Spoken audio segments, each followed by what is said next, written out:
여러분, 이런 얘기가 있습니다. 혹시 들어보신 적이 있는지 모르겠어요. 경건한 어머니에게 사랑하는 아들이 있었다고 하는데요, 그 아들이 장성을 해서 군대에 가게 됐습니다. 그래서 그 어머니가 그 아들을 불러다 놓고 이야기를 했습니다. 아들아, 군대라는 곳은 험한 곳이란다. 그러니까 너 오늘 꼭 한번 기도를 하고 가야 된다. 그래서 아들은 어머니의 말씀대로 간절히 기도를 하고 군대를 갔습니다.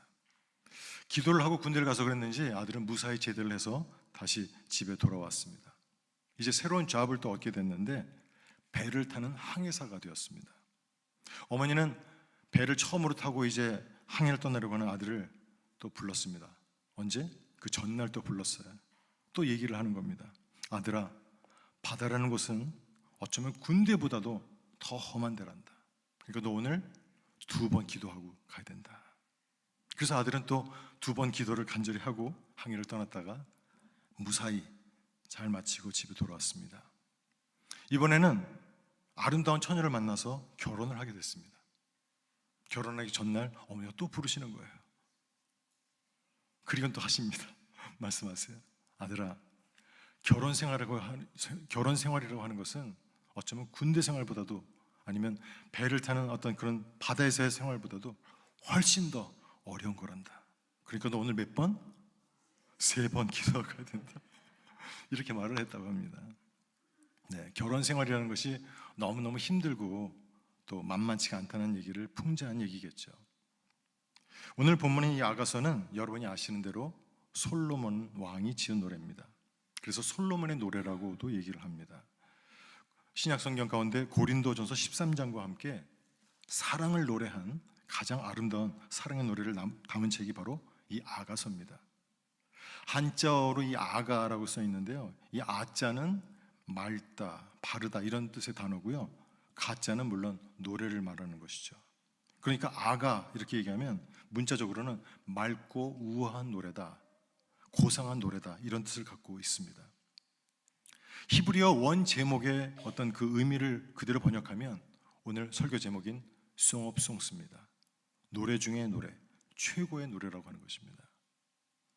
아가서의 주제는 사랑입니다. 물론 그 배경은 솔로몬 왕과 술람이라고 하는 한 시골 처녀와의 뜨겁고 아름다운 사랑 이야기로 소개가 되고 있는데, 지금으로부터 약 3000년 전 솔로몬에 의해서 쓰여진 사랑의 노래입니다. 사랑하는 사람들의 이야기가 계속되고 있습니다. 언뜻 보면 그냥 단순히 남녀 간의 사랑을 노래한 것처럼 보일 수도 있지만, 사실은 그리스도께서 교회를 사랑하신 이야기가 노래로 표현된 것입니다. 8절 말씀 봅니다. 이렇게 말씀하죠. 내 사랑하는 자의 목소리로구나. 보라, 그가 산에서 달리고 작은 산을 빨리 넘어오는구나. 술람이 여인을 향해서 신속히 달려오는 사랑하는 사람에 대해서 노래하고 있습니다. 여러분, 한번 상상해 보십시오. 사랑하면 힘든 게 있습니까?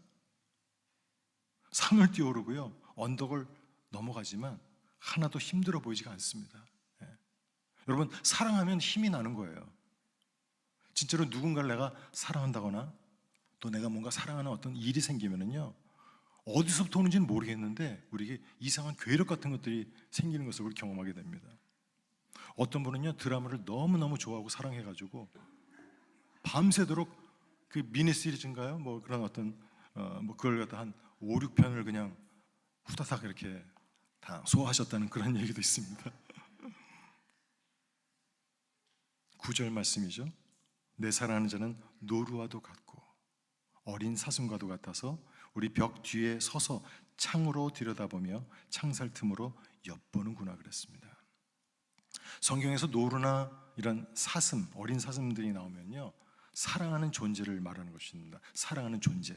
그래서 혹은 그 대상, 사랑하는 대상을 말하는 어떤 상징하는 표현인데요, 나를 사랑하는 그 사람이 지금 창밖 가까이까지 찾아와서 이 방 안에 있는 술람이 여인을 엿보고 있음을 노래하고 있습니다.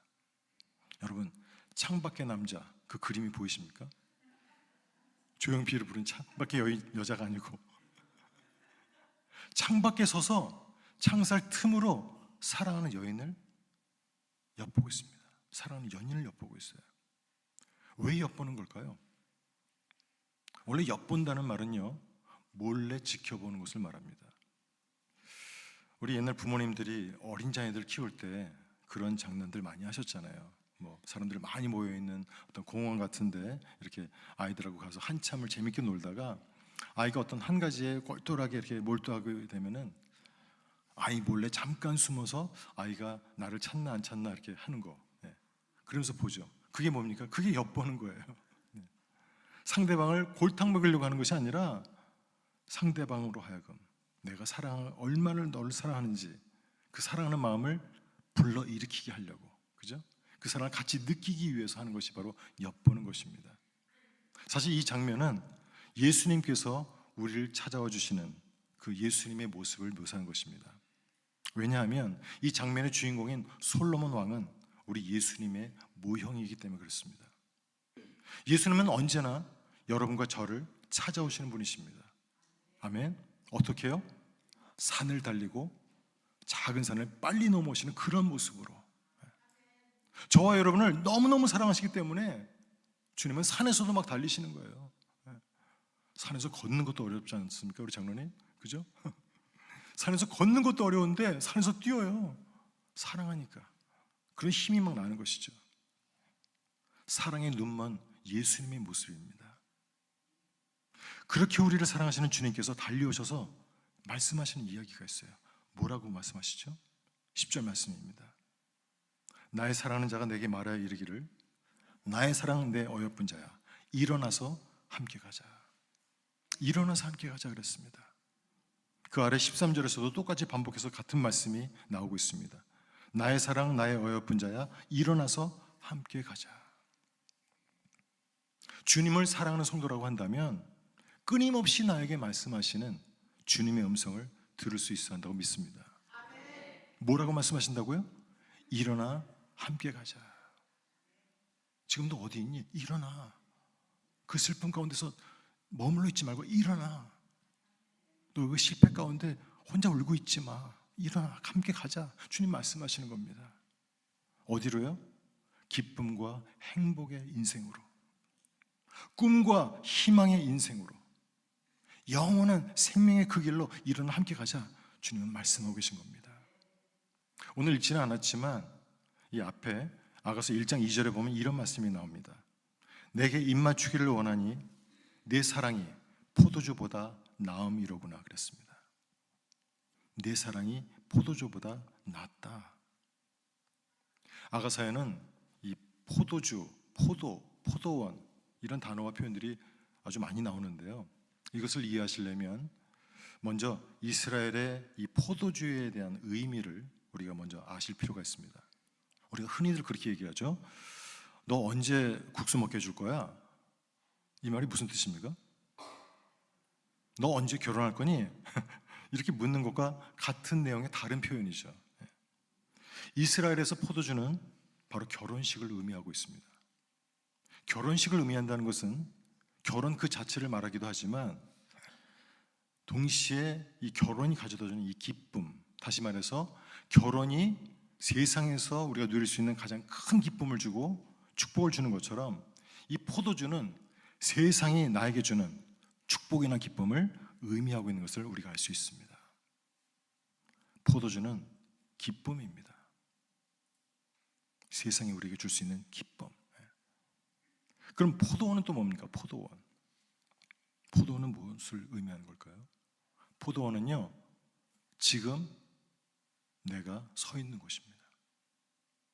지금 내가 서 있는 이곳이 포도원인 거예요. 그럼 우리 성화장로교회가 포도원이죠. 아멘. 그리고 나는 그 포도원 직이라는 것입니다. 포도원은 하나님의 교회를 말합니다. 포도원은 우리 가정을 상징하는 것으로 볼 수 있습니다. 그런데 사단은 늘 여러분과 저의 행복과 기쁨을 시기하고 또 질투하고 있죠. 하나님은 태초에 에덴 동산을 만들어 주셨는데 그때에도 이 작은 여우들이 나타나서 에덴 동산을 쑥대밭으로 만들어 버렸습니다. 하나님이 만드신 그 낙원을 완전히 파괴하고 말았습니다. 여러분, 사단 마귀는요, 예나 지금이나 여전히 성실합니다.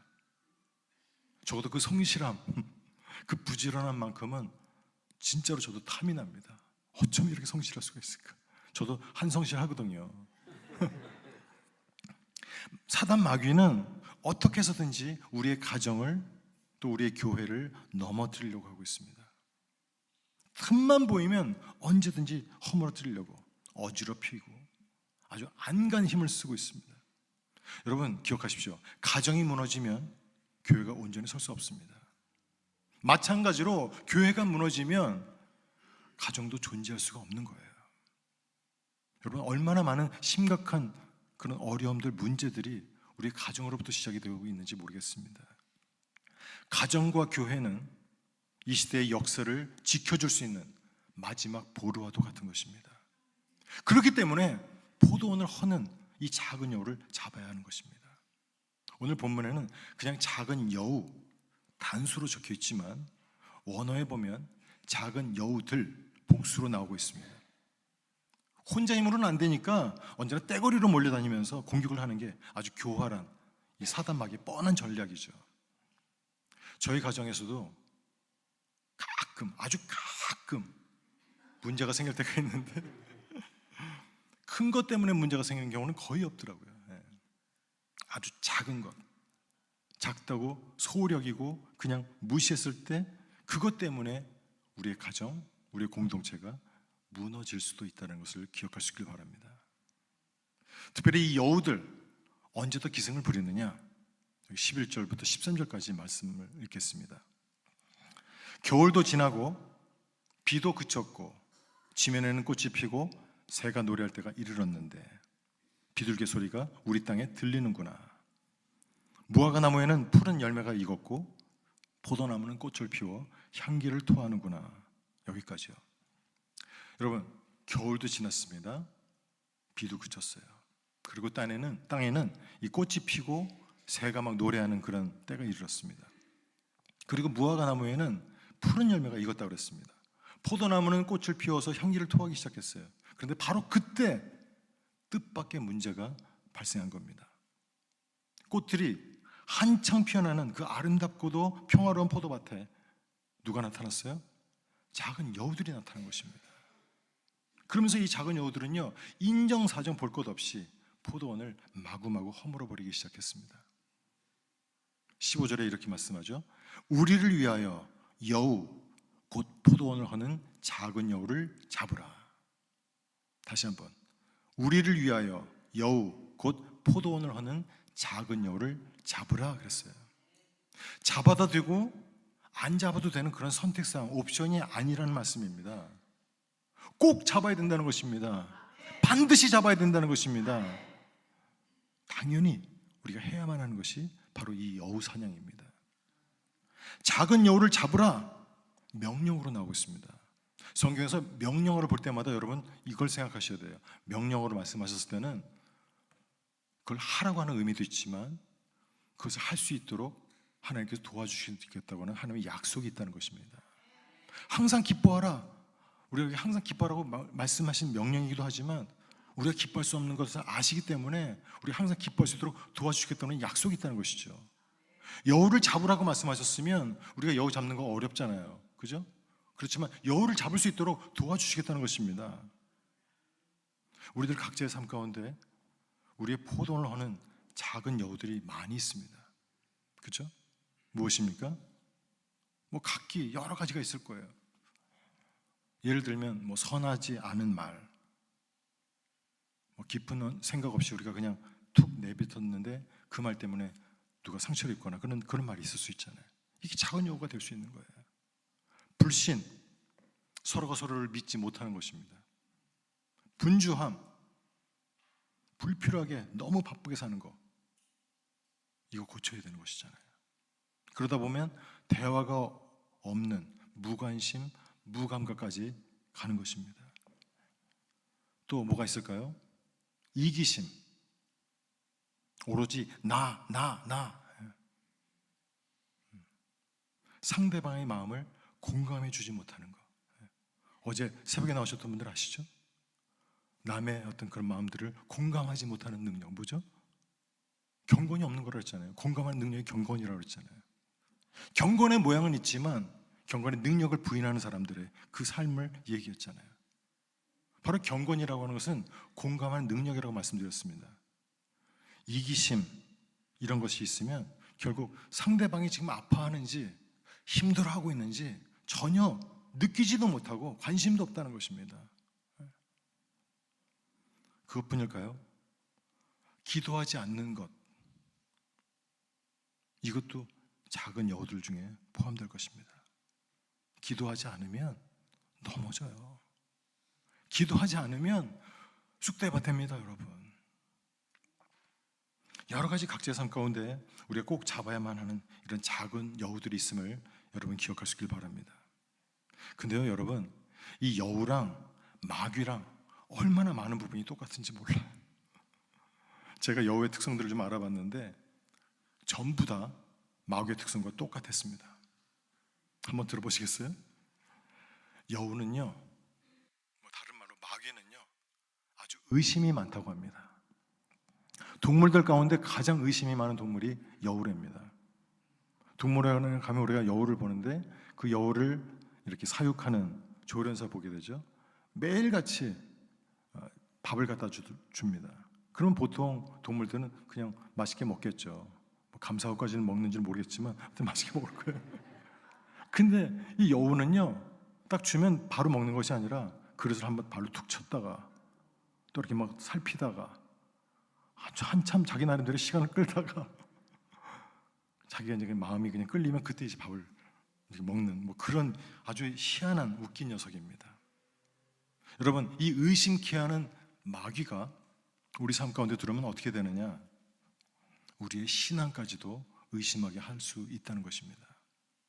하나님을 의심하게 할 수 있는 거예요. 하나님이 계시긴 계신 거야? 하나님 어떻게 나한테 이럴 수가 있어? 의문을 갖게 하는 것입니다. 남편이 아내를 의심하게 합니다. 또 아내가 남편을 의심하게 만들죠. 심지어 부모도 의심을 하고 자녀도 의심을 하게 된다면 여러분, 그런 가정 어떻게 되겠습니까? 그 가정 완전히 무너지는 것입니다. 뿐만이 아니라 이 여우나 마귀는요, 또 자꾸만 뒤를 돌아보게 하는 그런 특징이 있습니다. 애굽에서 종살이 했던 그때 그 시절을 자꾸만 회상하게 만드는 것이 바로 사단이 하는 짓입니다. 여러분 생각해 보십시오. 바다가요 그냥 딱 갈라졌어요. 그래서 그냥 마른 땅이 돼가지고 그냥 갈라진 게 아니라 아주 마른 땅이 돼서 거기를 그냥 걸어갔어요. 이스라엘 백성들이 전에서 들은 것이 아니라 본인들이 직접 체험했단 말이에요. 그런 어마어마한 일들을 직접 경험했던 이 출애굽한 이스라엘 백성들, 그들이 출애굽을 한 뒤에 광야에서 지날 때 그들이 무엇을 생각했습니까? 밤낮으로 생각한 건 그저 옛날 생각만 했습니다. 그때 좋았는데, 그때 우리가 비록 종으로 살긴 했어도 맨날 삼시세끼 이렇게 만나러만 때우지는 않았을 텐데, 만나긴 뭐가 만나, 맛 하나도 안 나는데 그때 고기 국물 너무 환상적이지 않았니? 뭐 이러면서 서로 자기네들끼리 막 얘기를 하는 겁니다.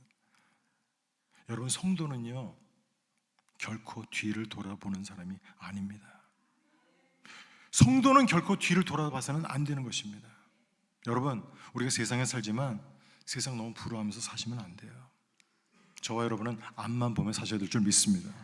왜냐하면 앞에 서신 예수 그리스도 주님이 계시기 때문에. 할렐루야. 주님만 바라보면 되는 것입니다. 여러분, 롯의 처가 왜 소금 기둥이 됐죠? 뒤돌아보지 말라고 했는데 뒤돌아봤잖아요. 하늘로부터 유황불이 막 떨어지는 그 순간 피땀 흘려 모았던 그 자기의 모든 보화들이 너무나도 아깝다는 생각이 순간적으로 든 거예요. 그래서 딱 한 번만 돌아봐야지 그랬는데 그대로 동작 그만이 된 겁니다.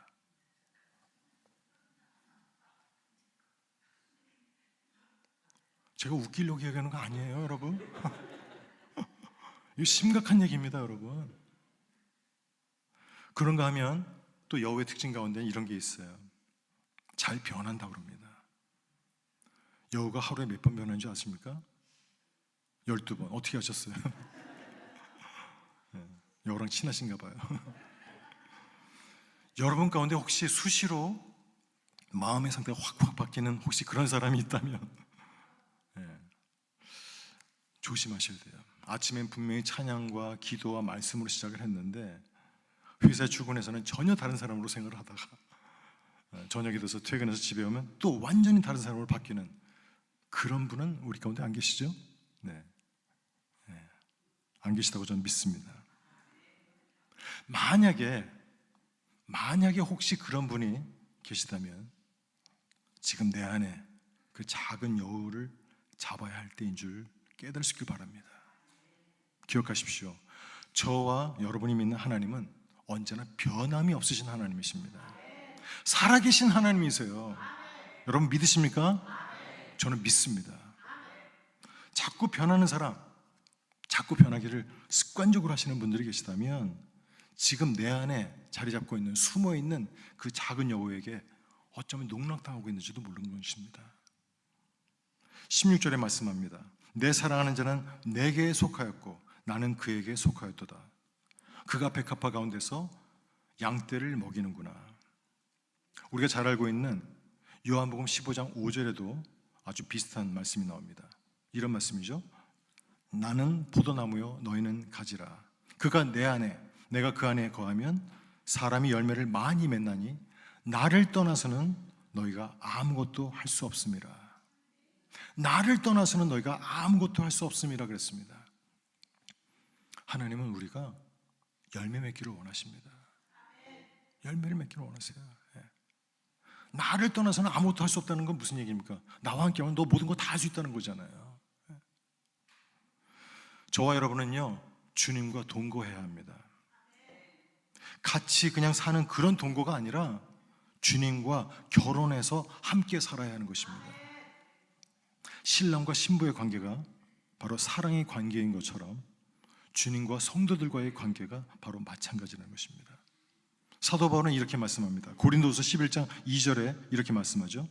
내가 하나님의 열심으로 너희를 위하여 열심을 내노니 내가 너희를 정결한 처녀로 한 남편인 그리스도께 드리려고 중매함이로다. 여러분, 우리가 주님과 결혼해서 살게 되면요 신부인 저와 여러분의 삶을 누가 책임집니까? 근데 신랑 대신 주님께서 책임지시는 거예요. 할렐루야. 주님이 책임지신다. 두 글자로 뭐죠? 주책. 주님께 책임지시는 거예요, 여러분. 할렐루야. 여러분, 우리가 왜 걱정합니까? 왜 염려합니까? 주님과 함께하지 않기 때문에 그런 거 아니겠어요? 신랑 되신 주님께서 신부의 그 모든 삶을 책임져 주는 줄 믿습니다. 이 여자분들 그렇지 않습니까? 신랑이 다 책임질 걸 믿고 결혼하는 거잖아요. 아멘. 아멘이 좀 자신이 없네요. 그 어떤 것으로도 무엇으로도 떼어놓을 수가 없는 생명의 관계, 사랑의 관계가 바로 주님과 우리와의 관계인 줄 믿습니다. 특별히 우리 부부만의 관계는 뭐 더 말할 것도 없고요. 말씀을 정리합니다. 아가서는 Song of Songs라고 그랬습니다. 최고의 노래예요. 진짜 노래라는 것입니다. 하나님이라고 하는 단어가 단 한 번도 사용되지 않으면서도 하나님의 사랑을 너무나도 자세하게, 아주 리얼하게 잘 묘사해 놓은 책이 바로 아가서입니다. 저와 여러분을 향한 하나님 아버지의 사랑 이야기, 러브 스토리입니다. 지상 최대의 러브 스토리의 주인공 되신 저와 여러분입니다. 여러분, 주님의 그 사랑 안에서 자유를 마음껏 누리시기를 축복합니다. 뿐만 아니라 그 능력 가운데 힘있게 살아가시기를 원합니다. 그렇다고 한다면 우리가 주님과 함께 살면서 더욱더 풍성한 열매들을 맺게 될 줄 믿습니다. 그 영광 가운데 늘 사시기를 주의 이름으로 축원합니다. 아멘. 기도하겠습니다. 하나님 아버지 감사합니다. 하나님께서 먼저 저희를 사랑해 주셔서 저희가 하나님의 사랑을 알게 되었고 주님과 연인이 돼서 살아가게 하신 줄 믿고 감사를 드립니다. 날마다 순간마다 주님과 동행하며 주님의 음성을 들으며 살아가는 하나님의 사람들이 다 되게 해 주시옵소서.